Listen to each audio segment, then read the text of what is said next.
Donc là, on est en train de me dire que Trump et les États-Unis vont partir en guerre contre l'Iran pour soi-disant libérer la démocratie en Iran.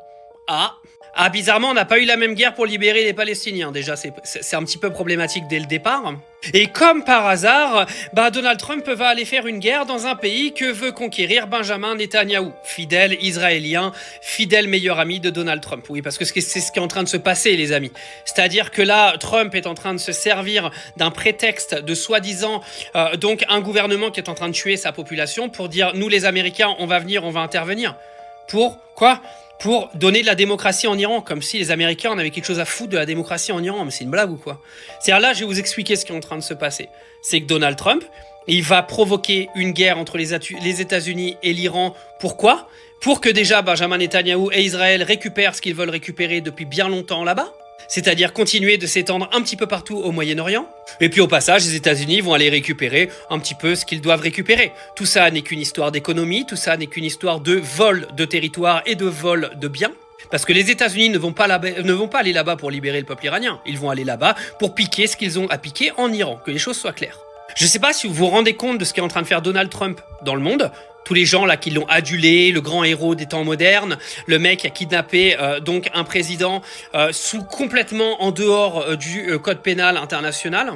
Le mec explique qu'il va aller récupérer le Groenland. Je tiens à vous dire quand même qu'il y a des pays européens, dont la France, qui vont aller défendre le Groenland. Ça veut dire que si Trump se bat avec des pays européens, on risque de tourner en guerre mondiale très très vite. Et bizarrement, nous pensions tous que c'était Benjamin Netanyahou qui allait nous emmener en guerre mondiale, ou que ça allait être Vladimir Poutine qui allait nous emmener en guerre mondiale. Et ben non, pour l'instant, le mec qui va vous emmener en guerre mondiale, il s'appelle Donald Trump. Parce que Donald Trump, il a décidé qu'il devait aller récupérer le pétrole au Venezuela, qu'il devait aller récupérer ce qu'il doit récupérer au Groenland parce que ça l'intéresse, parce qu'il faut prendre de l'avantage sur la Chine et la Russie. Et là, on ne sait pas ce qu'il va aller récupérer en Iran, mais il va aller aider son copain Netanyahou, le gros génocidaire de base anti-musulman, à aller étendre son influence en Iran. Pourquoi pas? Oui, vu que l'Iran est le plus grand ennemi aujourd'hui d'Israël, autant aller les aider le plus tôt possible. Vous allez vous demander pourquoi les États-Unis ont toujours tout fait pour que l'Iran n'ait pas la bombe nucléaire. Et c'est justement pour ça que je suis d'accord pour que chaque État puisse se défendre et avoir sa propre dissuasion. L'Iran y compris.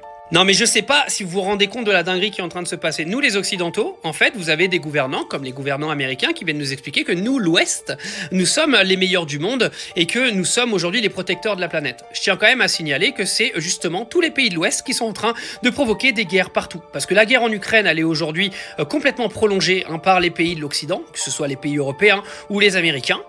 Que Donald Trump est en train d'aller foutre un bordel incommensurable en Amérique du Sud pour aller conquérir des territoires qu'il veut depuis bien longtemps. Qu'il va aller s'attaquer au Groenland, je ne sais pas si vous vous rendez compte de la dinguerie, et maintenant Trump va rentrer en guerre directe avec l'Iran. Et ça va aller jusqu'où cette histoire en fait?